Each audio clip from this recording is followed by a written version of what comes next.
Bonjour tout le monde, ici Shakib de Master Trading Group. Je vous souhaite la bienvenue dans cette vidéo qui sera portée sur une théorie ou une hypothèse qui s'appelle Efficient Market Theory, donc l'efficience des marchés.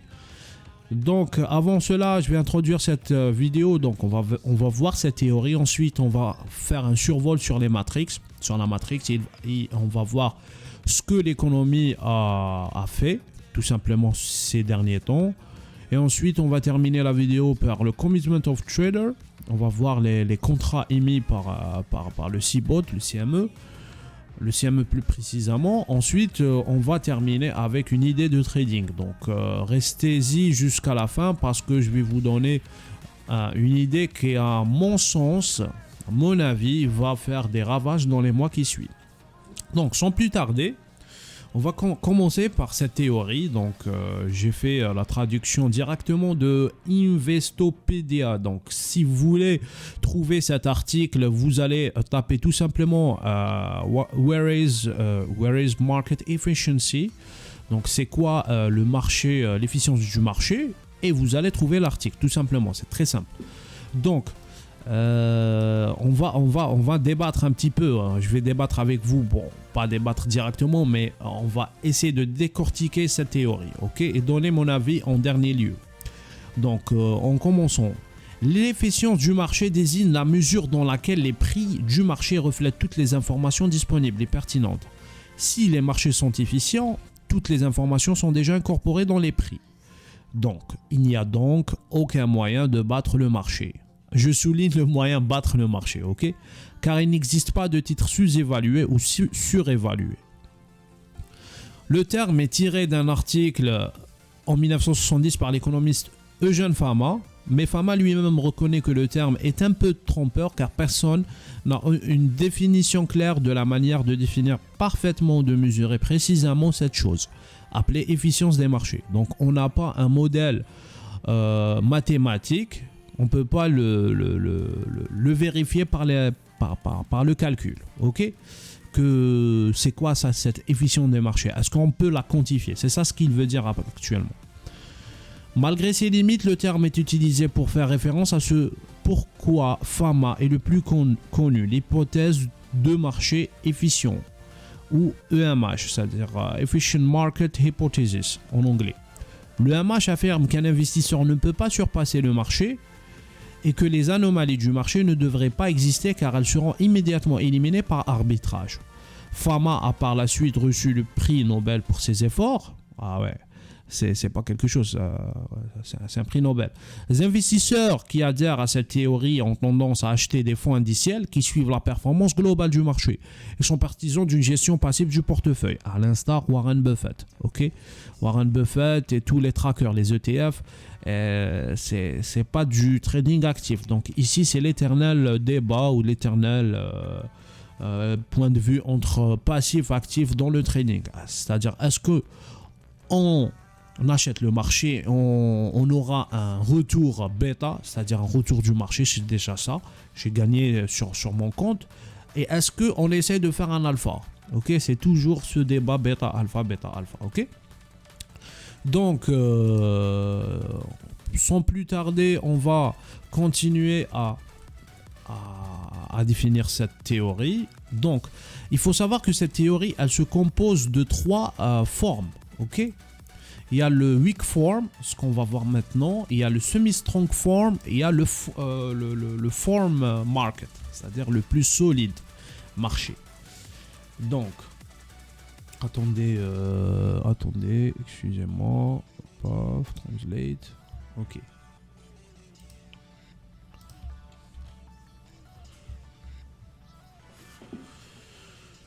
Ok, l'efficience du marché expliquée. Il existe 3 degrés d'efficience du marché. La forme faible de l'efficience du marché est que les mouvements de prix passés ne sont pas utiles pour prédire les prix futurs.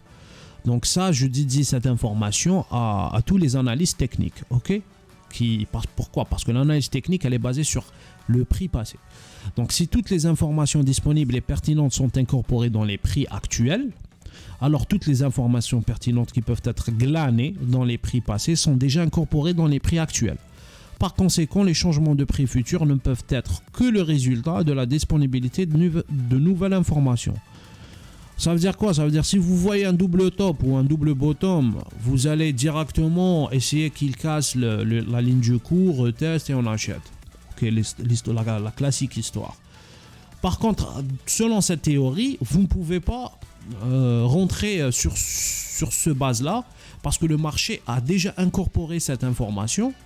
Donc, il n'y a que les nouvelles informations qui vont impacter le marché. Ok? Donc ça, c'est pour les analyses techniques. Sur la base de cette hypothèse, il ne faut pas s'attendre à ce que les stratégies d'investissement telles que le momentum, oui, ou les règles basées sur l'analyse technique utilisées pour les décisions de trading d'investissement permettent d'obtenir de manière persistante des rendements supérieurs à la normale sur le marché. Écoutez, c'est très pertinent ce qu'il dit maintenant. Parce qu'il y a des gens qui disent « Oui, je gagnais sur l'analyse technique. » Mais sur le long terme, vous ne pouvez pas battre le marché. Ok? Le marché aura le dessus sur vous. C'est aussi simple que ça. Parce que c'est le weak form. Ok? Le marché a incorporé cette information. Dans cette forme d'hypothèse, il reste la possibilité que des rendements excédentaires soient possibles en utilisant l'analyse fondamentale. Là, il reste l'analyse fondamentale. Elle peut battre le marché en weak form. Je suis d'accord. Ce point de vue a été largement enseigné dans les études financières universitaires pendant des décennies, bien qu'il ne soit plus tenu de manière aussi dogmatique. La deuxième forme, la forme semi-forte ou le semi-strong form, donc de l'efficience du marché, suppose que les actions s'ajustent rapidement pour absorber les nouvelles informations publiques, de sorte qu'un investisseur ne peut pas tirer un bénéfice supérieur à celui du marché en négociant sur la base de ces nouvelles informations. Ça, c'est les traders de news. Ok? Pourquoi? Parce que tout simplement, le marché a déjà absorbé cette information. Qu'elle soit sortie juste quelques secondes, paf, le marché l'a absorbé. Cela implique que ni l'analyse technique ni l'analyse fondamentale ne seraient des stratégies fiables pour obtenir des rendements supérieurs à long terme. Moi, j'ajoute ce mot-là, à long terme. Car toute information obtenue par l'analyse fondamentale sera déjà disponible et donc déjà incorporée dans les prix actuels. Seules les informations privées non disponibles pour l'ensemble du marché seront utiles pour obtenir un avantage dans les transactions. Et seulement pour ceux qui possèdent l'information avant le reste du marché. Là, on parle de insider corporate insider ou délai d'initié. C'est-à-dire, moi, je suis un CEO d'une société, j'ai les prix avant tout le monde, je sais que les prix sont bons ou sont mauvais, et je vais trader sur cette base. Ça, c'est le délai d'initié, ok? Ce qui a eu lieu récemment sur la Fed, hein. Il y a des dirigeants au sein de la Fed qui ont un insider, corporate insider. Et Powell a exprimé, il dit que sur la conjoncture actuelle, on ne peut rien faire. Ça veut dire que selon lui, l'économie elle est faible, c'est-à-dire elle est fragile et on ne peut pas faire ça au marché maintenant. C'est-à-dire si on sanctionne les gens qui travaillent dans la Fed parce que c'est tous des hedge funds, c'est tous des managers d'argent, et Dieu sait combien ils managent, c'est de gros argent. Donc vous imaginez si, je ne sais pas moi, l'un des présidents du comité soit sanctionné, putain, mais il aura un impact sur le marché, c'est simple, hein. Donc on continue. Donc le deuxième degré, le semi-strong form, ni l'analyse technique ni l'analyse fondamentale. Il reste les délais d'initiés qui ont un avantage sur le marché. Regardez, maintenant on va arriver à la troisième forme. La forme forte de l'efficience du marché, ou strong form, affirme que les prix du marché reflètent toutes les informations, tant publiques que privées. Maintenant, ce n'est pas une question de technique fondamentale, mais c'est une question de public et privé, qui a l'information. En s'appuyant sur et en incorporant les formes faibles et semi-fortes, étant donné l'hypothèse selon laquelle les prix des actions reflètent toutes les informations publiques et privées, aucun investisseur, y compris un initié de l'entreprise, ne serait en mesure de réaliser des bénéfices supérieurs à ceux de l'investisseur moyen, même s'il était en possession de nouvelles informations privilégiées. Ça veut dire maintenant, si le marché est strong, c'est-à-dire très fort, eh ben personne ne fera d'arbitrage ou on ne peut pas battre le marché. Et elle est vérifiable cette hypothèse. Pourquoi? Parce que tout simplement un hedge fund ou un money manager ne peut pas avoir un rendement consécutif 3 ans d'affilée. Vous comprenez? Moi, j'ai jamais vu un hedge fund qui a fait du 30% 3 ans d'affilée. ok, ou 4 ans. C'est très difficile. C'est à cause de cette hypothèse, parce que le marché, il absorbe tout. Il incorpore tout sur son passage. Ok, donc, je ne sais pas moi, il y a des gens qui jurent que par l'analyse fondamentale. Je leur dis que vous êtes dogmatique. Vous êtes, donc, il suffit que le deuxième degré, le semi-strong form, et vous n'allez pas gagner de l'argent. Moi-même, j'ai utilisé ça. Moi, je faisais que de l'analyse fondamentale à 100%. Mais sur du long terme, vous n'allez pas gagner. Soyez sûr. Donc, méfiez-vous des gens qui jurent que avec l'analyse fondamentale. Et je parle pas de l'analyse technique. Hein. L'analyse technique, c'est comment dire, c'est les amateurs. C'est vous êtes en bas de l'échelle, c'est-à-dire vous êtes débutant, vous apprenez le trading, vous commencez à comprendre c'est quoi les marchés et tout ça. Et là, putain, sur le long terme, je vous donne 1 mois, 2 mois, il n'y a aucune performance. Ok? Donc, on va continuer. Attendez, je vais essayer de ramener. Ok. Là, le problème qui revient tout simplement, c'est pourquoi les gestionnaires de fonds prélèvent des commissions sur leurs clients. Vous comprenez? Des exemples. On va voir des exemples.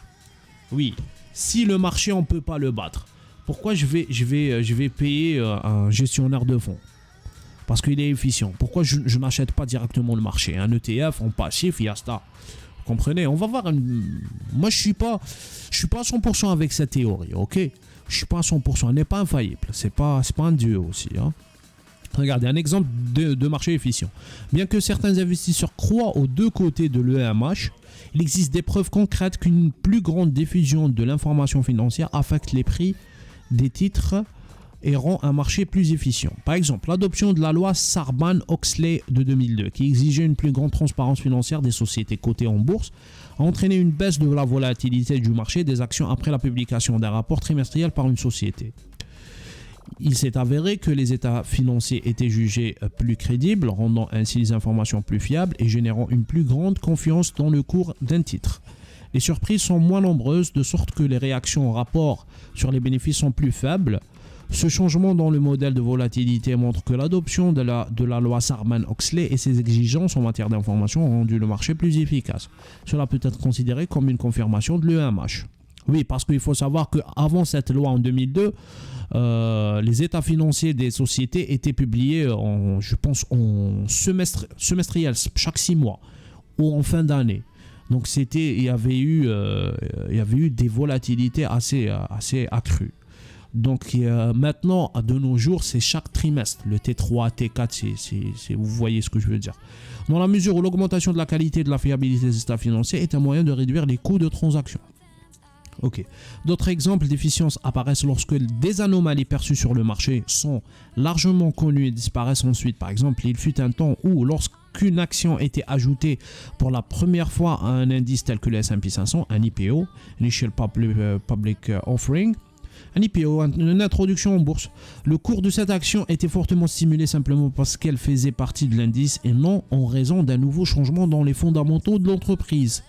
C'est-à-dire, je ne sais pas moi, Binance par exemple, son introduction en bourse a fait que, paf, elle monte. Mais elle monte juste parce que c'est pas par rapport à ses fondamentaux, c'est par rapport à cette introduction. Donc cette anomalie de l'effet d'indice a été largement rapportée et connue et a depuis largement disparu en conséquence. Donc le marché l'a absorbé. Cela signifie qu'à mesure que l'information augmente, les marchés deviennent plus efficaces et les anomalies sont réduites. C'est pour ça que moi, ici, je prône aux gens d'être le plus proche de l'information. Écoutez, c'est une question de rapidité dans le trading, hein. Si vous êtes rapide, si vous avez des plateformes rapides, si vous êtes, si vous maîtrisez le daily context. Par exemple, moi je fais de l'intraday actuellement. J'ai un squawk, il faut un squawk dans ses oreilles. Il faut que vous entendiez ce qui se passe sur le marché. Par exemple, le vendredi dernier, il y a eu un sell-off à cause d'une information qui est tombée à 6 heures. Sur, je sais pas, un intervenant de la Fed qui sont en train de diluer l'information avant 2 semaines parce qu'il y a un rendez-vous de la Fed en novembre et ils sont en train de jauger l'impact de l'information. Vous comprenez, si vous voyez des intervenants de la Fed, avant le meeting, ça veut dire qu'ils sont en train de tester le marché, ce qu'il fait. Vous comprenez, pour calibrer ensuite. Soit modérer, soit être avec, appuyer ce qu'ils vont dire, ce qu'il va dire Powell. Donc, imaginez-vous, vous êtes je sais pas, un analyste technique, vous voyez un double bottom, vous achetez, paf, l'information sort et les stop-loss sont touchés, il part contre vous, je ne sais pas moi. Et c'est la même chose pour les analystes fondamentaux. Les fondamentalistes qui croient que sur le long terme, ils vont surperformer le marché. Eh ben c'est pas ça. Par contre, moi j'ai une hypothèse à moi-même que moi je suis croyant. Écoutez, je le redis, je suis croyant, je crois en Dieu et je sais que n'importe quel que soit sur Terre, il y a une polarité, ok? C'est-à-dire le marché n'est pas infaillible, il est bien au contraire, il est faillible. Par contre, il faut savoir quelle est sa polarité. C'est-à-dire, si lui le plus, quel est son moins? Si celui c'est un moins, c'est quoi son plus? Eh ben, j'ai longuement réfléchi sur cette question, c'est-à-dire qu'est-ce qui va balancer le marché en termes finance. Et il y a eu que cette idée qui me traversait l'esprit, c'était l'analyse, c'était l'économie réelle, ok? Donc il y a le marché financier, il y a le marché réel. Et là, croyez-moi, il y a une dislocation, il y a une divergence béante, très forte entre l'analyse fondamentale du marché, c'est-à-dire ce qui fait le marché, et avec l'économie réelle. Ça veut dire quoi? Tôt ou tard, il y aura un rappel de manivelle. Soit l'économie réelle va accélérer à la hausse, donc rattraper son retard par rapport au marché financier, soit c'est ce dernier qui va tomber, ok, il va corriger. Moi, j'opte pour la seconde information, ok. C'est pour ça que je vais faire ma transition pour voir la matrix, ok. Donc, les matrix, ça c'est le modèle qui est corrélé à l'économie. On va voir la matrix directement. Regardez, on est à 152. Auparavant, on a atteint la limite supérieure 156 et on est en train de décélérer. Regardez le S&P 500, ça c'est le scoring en bleu et ça c'est le prix du S&P 500. Donc regardez cette dislocation. On commence à faire sachant que j'ai une corrélation de 95%. Hein. Regardez. Je vais faire un zooming pour que vous puissiez la voir. 95%. Attendez. Ah ouais, j'ai oublié de... Comme ça, Attendez. Je vais faire un logiciel pour que vous puissiez me suivre sur mon curseur, tout simplement. Ok. Donc, très bien. Regardez, 95% ici. Et ce que je voulais attirer votre attention, c'est que on commence... Non, ça c'est le WTI. Ça c'est le gold. Le gold, je suis décorrélé avec le gold. Hein, parce que je sais pas, j'ai une 50% avec le gold. J'ai une corrélation de 50%. Par contre, le S&P, regardez, j'ai 95%. Et ça commence à faire... ouais, regardez, sa bouche a commencé à être ouvert, mais ouvert d'une manière conséquente. Ok, donc si on revient ici, regardez, sur la dernière cotation de vendredi, on est à moins 3,72%. C'est-à-dire le fair value, il est à 4375. Sur le gold, on est à 1331, moins 3,6%. Donc il y a un arbitrage à faire, ok? Il y a un arbitrage à faire. Donc moi je suis plutôt vendeur le S&P, vendeur l'or. Et je suis vendeur comment dire, le WTI. Mais le WTI, c'est celui qui va nous donner le plus de pourcentage. On est à moins 16%. Ok. Donc on va voir maintenant le commitment of trader. Ok. Donc c'est On ramène les datas du CME, tout simplement, et on va les analyser. Regardez, par exemple ici, le gold. Le gold, moi j'attendais qu'il casse ces niveaux-là, ok? Il est baissier, c'est une tendance baissière. Je voulais qu'il casse ce niveau-là. Il ne l'a pas fait. Il a ricoché, donc je reste vendeur, ok? Si on analyse un petit peu les datas, regardez ici, on était à 300 000 contrats acheteurs en septembre, 306 000, 296 000, 299 000. On a baissé un petit peu, ok? Par contre, en contrat vendeur, on a un peu accéléré. Regardez, 109, 125 000, 113 000. C'est-à-dire, on reste vendeur, on reste short. Le biais est short. Donc, pour le S&P 500, le S&P 500 aussi, on fait un ricochet ici, mais on reste au-dessus de la moyenne, ok? Donc, il faut surveiller ces niveaux-là.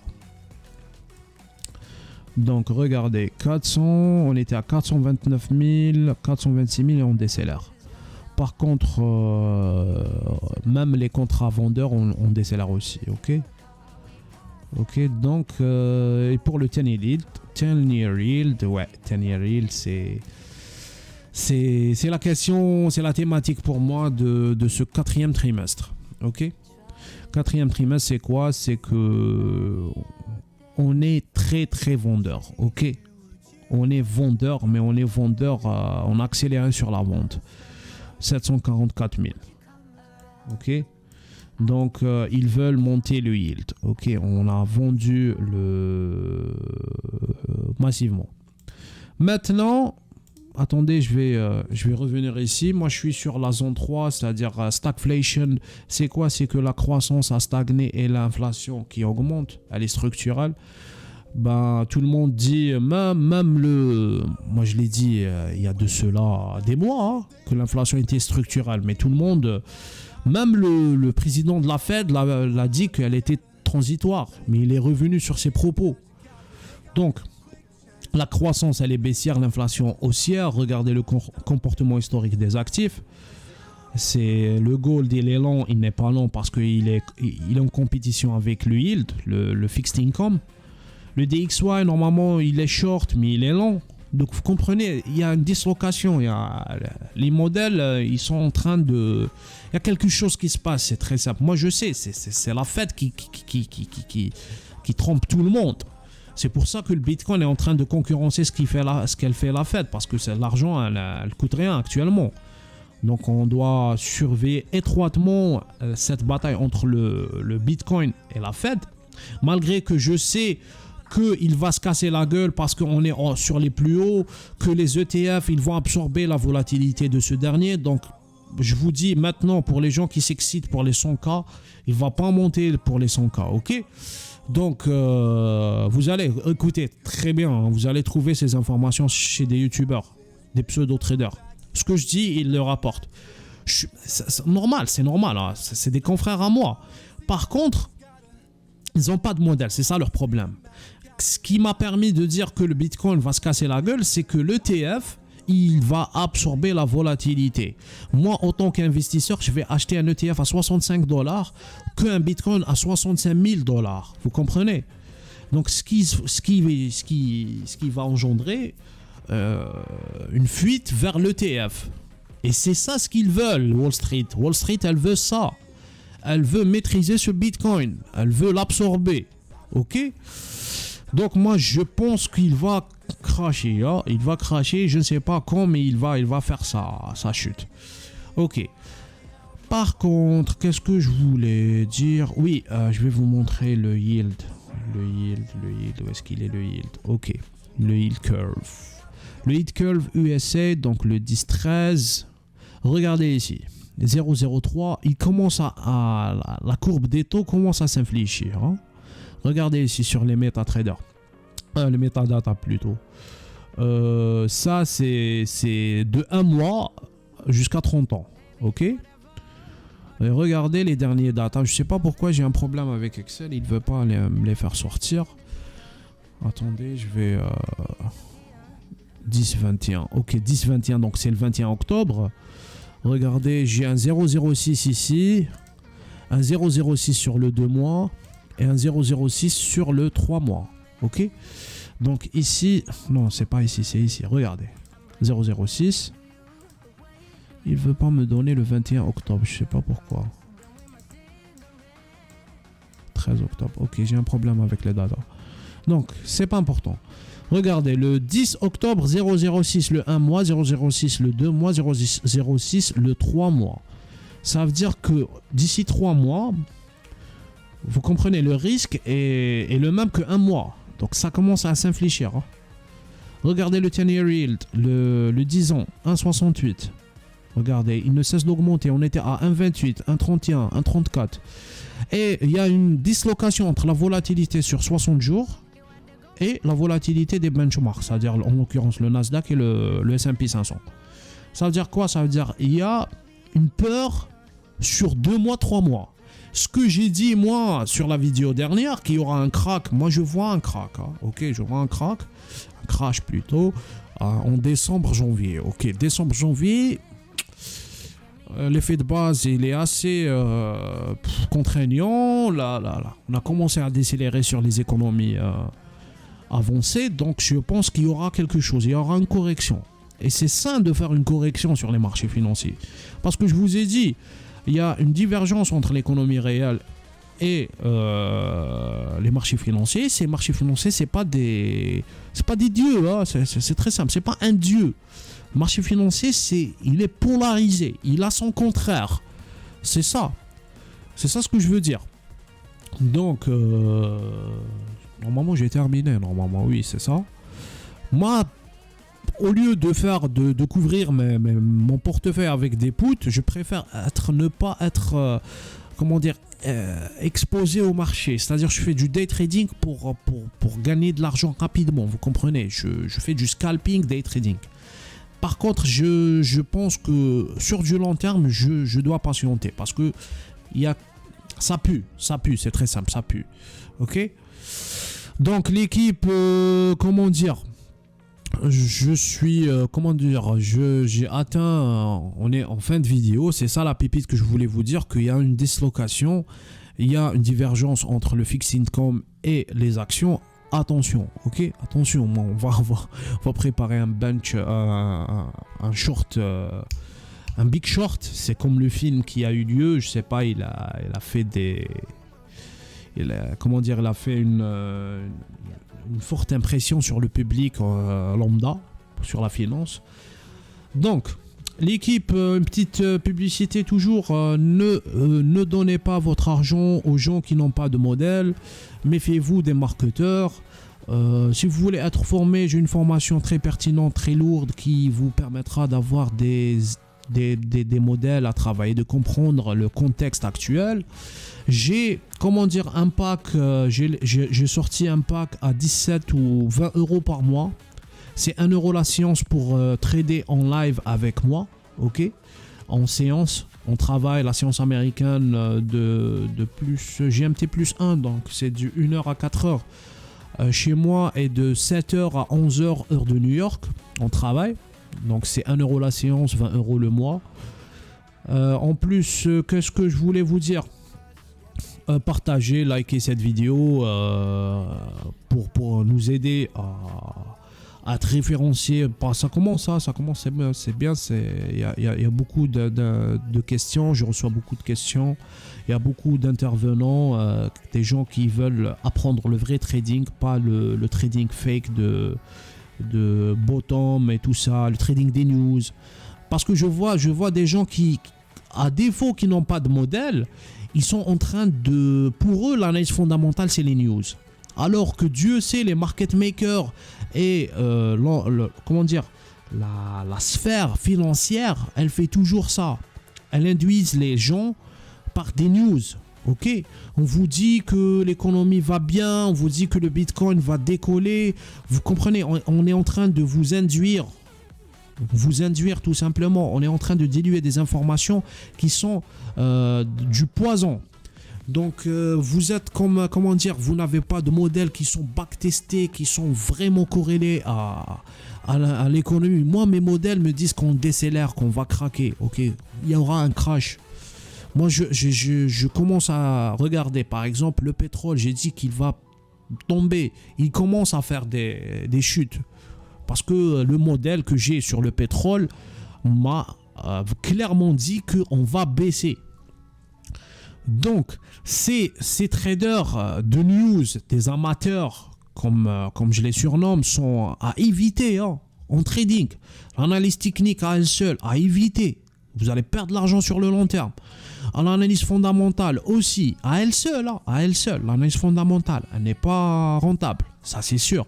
Donc les gourous qui se croient traders ou je ne sais pas, portfolio manager, qu'ils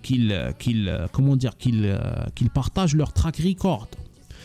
Et en plus, qu'est-ce que je peux dire? Oui, la semaine passée, je vous ai dit que il n'y a pas de traders francophones qui partagent des modèles. Je retire ce que j'ai dit. J'ai trouvé seulement un qui est un trader professionnel qui fait du trading professionnel. Il s'appelle The Gamma Trading. The Gamma Trading, je ne sais pas comment il s'appelle. C'est seulement lui qui parle le vrai trading, un langage professionnel. Par contre, les autres, c'est du pipeau. Ok? Donc je le salue. J'espère qu'un jour je vais faire un interview avec lui parce que vraiment il est professionnel. Il parle de choses qui sont en hedge fund, en salle de marché. C'est comme ça qu'on traite le trading. Donc pour ce, j'ai terminé. Je vous souhaite une excellente semaine de trading. Bon courage à tous. Ne risquez pas votre argent. Faites du money management et partagez, likez. Merci pour votre attention. Allez, salut.